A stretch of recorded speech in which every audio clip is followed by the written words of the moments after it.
Black Eagle wasn't just a prison. It was a fortress built to erase men, to strip away names, memories, and hope. But in cell number 14, behind rusted bars and cold cement, a man they called Gray was waiting for something else. He was waiting to die. His real name was rarely used anymore, just Gray, for the streaks in his hair, for the way time had drained the color from his life. Gray had been handed a death sentence, not by the court, but by the doctors. Stage 4 cancer. Nothing left to treat, nothing left to fight. He had maybe 30 days left, but that's not what broke him. Not prison, not the pain, not the isolation. What truly shattered him was knowing he'd never get to say goodbye. Not to his wife. She left him after just 1 year behind bars. Not to his parents. They passed away before he could see daylight again.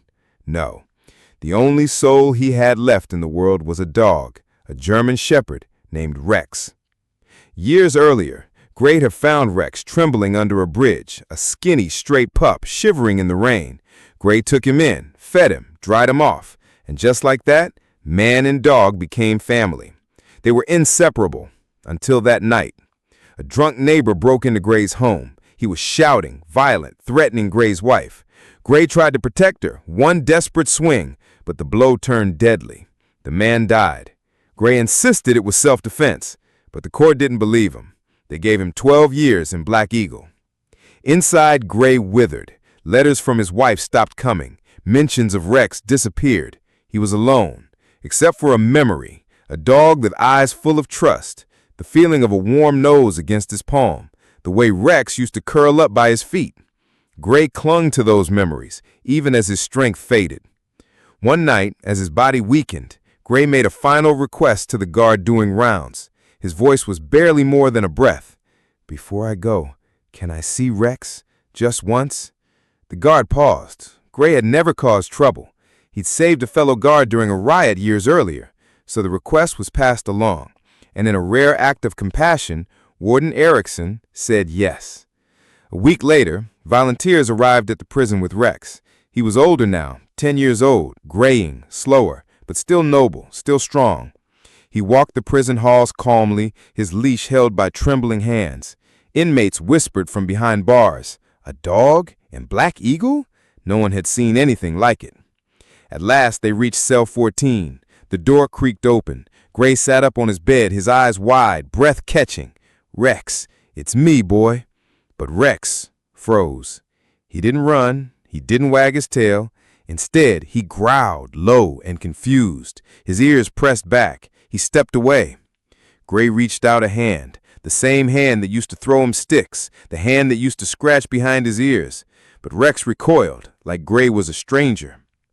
A hush fell over the cell block. Even the guards seemed afraid to breathe.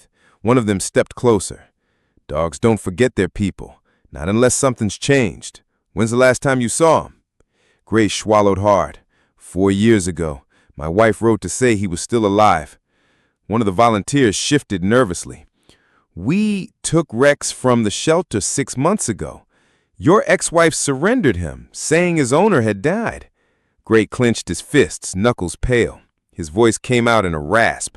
She didn't even tell him I was alive." Everyone thought the meeting had failed, that time had erased everything. But then Rex tilted his head. He sniffed the air, cautiously. He took a hesitant step forward, then another.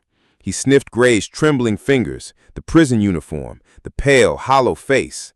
Suddenly, his eyes widened. A spark lit in those deep amber eyes, and in a single rush, Rex lunged forward, pressing his head into Gray's chest. Gray gasped, tears streaming down his face. He remembered. Rex whined and cried, licking Gray's face over and over, as if trying to say, "Forgive me. I didn't know you at first. You've changed so much, but it's you. It's really you." Gray wrapped his arms around his dog, his body shaking with sobs. For those precious minutes, the bars vanished, the walls dissolved, and it was just the man and his dog finding each other again.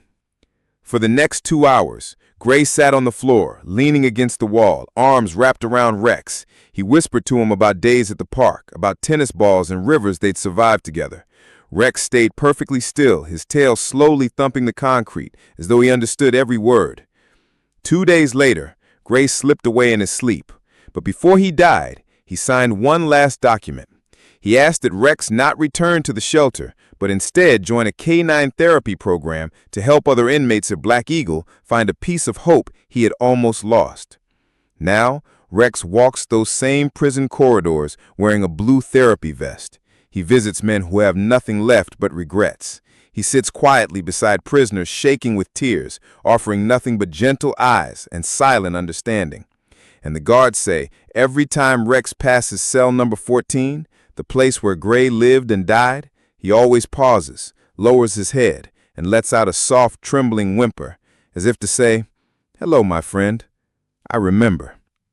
If this story touched your heart, share it with someone who believes in second chances and in the loyalty of a true friend. Subscribe for more powerful stories of hope, redemption, and the bonds that survive even the darkest places. And remember, sometimes love is the key that unlocks even the strongest prison walls.